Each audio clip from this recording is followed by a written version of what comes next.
दोस्तों, इस अस्तव्यस्त दुनिया से अलग होकर जब भी कोई इंसान अपने साथ अकेले में समय बिताता है, तभी उसके दिमाग में नाना प्रकार की चिंताएं जन्म लेने लगती हैं।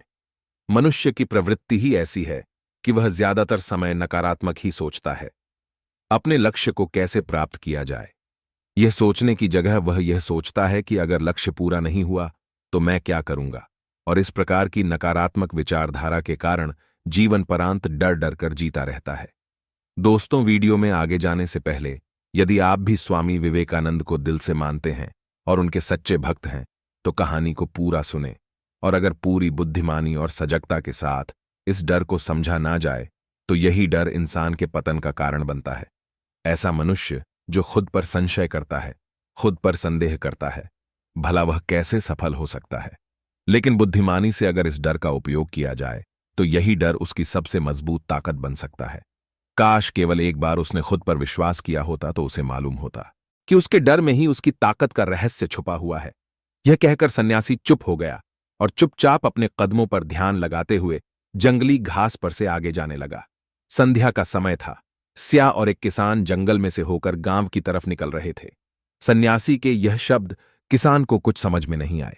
वह सोच रहा था कि डर में ताकत कैसे हो सकती है। डर तो आदमी को कमजोर बनाता है। अपने मन की उत्सुकता को जब वह काबू नहीं कर सका तो उसने सन्यासी से पूछा कि महात्मा जी, आप यह क्या कह रहे हैं कि डर में ताकत होती है? डर तो आदमी को कमजोर बनाता है, उसे तो अपना डर दूर करना चाहिए। किसान अपनी बात पूरी कर पाता उससे पहले ही उसे एक शेर की गूंज सुनाई दी। शेर की गर्जन सुनकर किसान का रोम रोम कांप गया। उसके कान सुन्न हो गए। जंगल से आती एक एक आहट उसे साफ सुनाई दे रही थी। उसके कदम वहीं पर जम गए थे। वह हिल भी नहीं पा रहा था।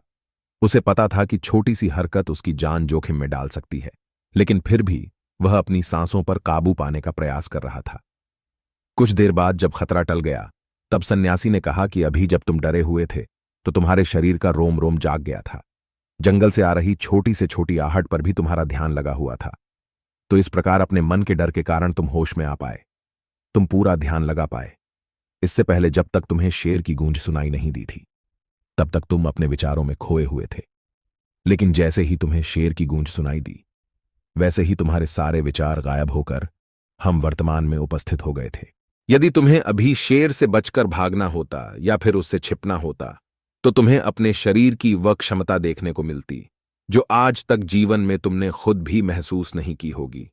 जब कोई कुत्ता तुम्हारे पीछे काटने के लिए दौड़ता है, तो उस समय तुम्हारी जो रफ्तार होती है वह तुम्हारी आम जिंदगी से कहीं ज्यादा होती है।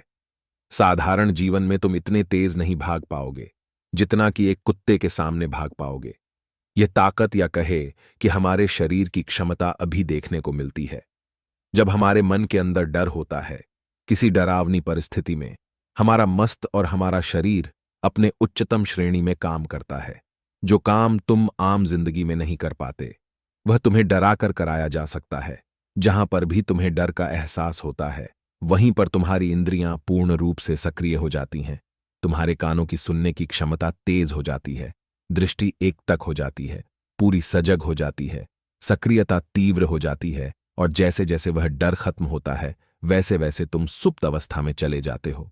तुम सो जाते हो और तुम्हारे इंद्रियां फिर से आराम की स्थिति में चली जाती है।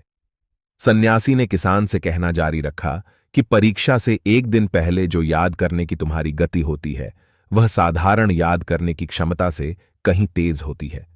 सिर्फ एक बार याद किया हुआ तुम्हें परीक्षा के समय याद रह जाता है, और तुम जानते हो कि यह सब परीक्षा के डर से ही होता है। इसीलिए डर को दूर करने की जगह इंसान को यह सोचना चाहिए कि वह अपने डर को ताकत कैसे बना सकता है। जिस प्रकार सुख और दुख, प्रकाश और अंधेरा एक ही सिक्के के दो पहलू होते हैं, उसी प्रकार डर और ताकत भी एक ही सिक्के के दो पहलू होते हैं। जिस प्रकार रोशनी के बिना अंधेरा पूर्ण नहीं होता, सुख के बिना दुख पूर्ण नहीं होता, उसी प्रकार डर के बिना ताकत का भी कोई महत्व नहीं है। किसान सन्यासी के ज्ञान से बहुत प्रभावित हुआ, उनके चरणों में नतमस्तक हो गया और उनसे पूछा कि महात्मा, अंधेरे को तो दिया जलाकर रोशनी से भरा जा सकता है, लेकिन अपने डर को ताकत में कैसे बदले, इसके लिए कोई उपाय बताएं। इस पर सन्यासी ने कहा कि डर दो प्रकार के होते हैं। सबसे पहला मानसिक डर और दूसरा शारीरिक डर। सन्यासी ने किसान को समझाते हुए कहना शुरू किया कि मान लो तुम्हें जंगल से होकर गुजरना है और अचानक तुम पाते हो कि तुम्हारे मन में शेर का ख्याल आ गया। अभी तक प्रत्यक्ष रूप में शेर तुम्हारे सामने नहीं आया है, ना उसकी आवाज सुनाई देती है, मतलब दूर दूर तक कोई अंदेशा नहीं है कि जंगल में शेर मौजूद है। लेकिन शेर का ख्याल आने से तुम्हारे मन में एक डर पनप गया। अब तुम्हारा उठने वाला एक एक कदम उसी डर से अभिभूत होगा। हर समय तुम्हारे मन में यही ख्याल चलेगा कि कहीं शेर ना आ जाए। यह शेर वर्तमान में तुम्हारे सामने नहीं है, यह तुम्हारी बहु विषयक की कल्पना है। इसी प्रकार जो मनुष्य अतीत और भविष्य की चिंताओं में डूबा रहता है, वह मानसिक डर का शिकार होता चला जाता है। इसी विडंबना के कारण वह अपने जीवन में जितने भी निर्णय लेता है, वह सारे मानसिक डर से ग्रसित होते हैं। इसीलिए ज्यादातर मनुष्य पूर्ण रूप से अपने निर्णय पर भरोसा नहीं कर पाते हैं, और यही निर्णय या फिर फैसले जो आधे मन से लिए जाते हैं, मनुष्य के कार्य को पूरा नहीं होने देते। लेकिन यह भी सत्य है कि मानसिक डर के कारण ही इंसान अपनी तैयारी पूरी करता है। अगर तुम्हारे मन में शेर का ख्याल नहीं आएगा तो तुम शेर से सुरक्षा के लिए कोई भी कदम नहीं उठाएंगे। लेकिन अगर तुम्हें शेर का ख्याल आ गया तो तुम उससे सुरक्षा के लिए कोई ना कोई तरीका जरूर अपनाओ। तो इसीलिए मानसिक डर बेकार नहीं होता, वह आपकी सुरक्षा को और ज्यादा मजबूत भी करता है। लेकिन समस्या तब शुरू होती है जब आप चाहकर भी कुछ नहीं कर सकते, लेकिन उसके बावजूद आप मानसिक डर झेल रहे होते हो। उदाहरण के लिए कुछ मनुष्य हमेशा यह सोचते रहते हैं कि उन्हें कोई बीमारी ना हो जाए, कहीं उनके साथ कोई दुर्घटना ना घट जाए, कहीं उनके साथ कोई धोखा ना कर दे। लेकिन इन सब घटनाओं पर उनका कोई जोर नहीं होता है, यह उनके हाथ में नहीं होता है।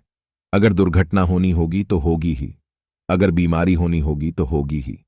अच्छा खान पान और अच्छी दिनचर्या का पालन करने के बाद भी अगर कोई मनुष्य बीमार हो जाता है तो यह उसके नियंत्रण के परे की बात है। अपनी तरफ से उसने पूरी कोशिश की और यही उसका कर्तव्य था।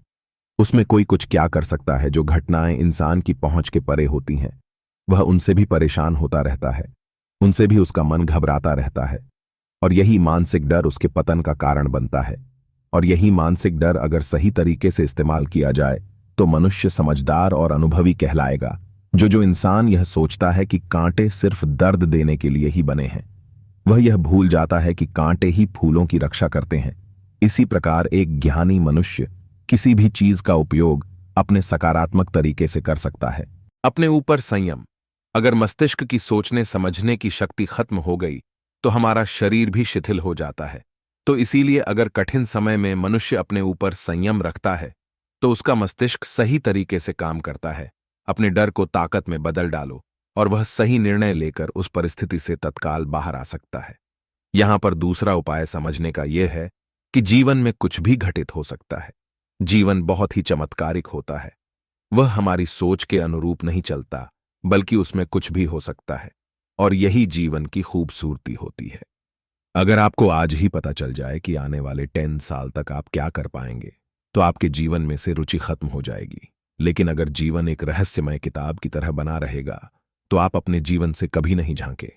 आपका जीवन आपको आश्चर्यचकित करता रहेगा। इसीलिए यह समझो कि जीवन में कुछ भी घटित हो सकता है, तुम्हारी सोच से परे भी घटित हो सकता है। इसीलिए कुछ अनुमान मत लगा लेना। इसी सोच को लेकर सन्यासी ने अपनी बात खत्म करते हुए कहा कि इन तरीकों से तुम अपने मानसिक और शारीरिक डर को दूर कर सकते हो और आनंद से भरा हुआ जीवन जी सकते हो। दोस्तों, हमारा वीडियो आपको पसंद आया हो तो हमारे चैनल टारगेट योर गोल्स को लाइक एंड सब्सक्राइब अवश्य करें।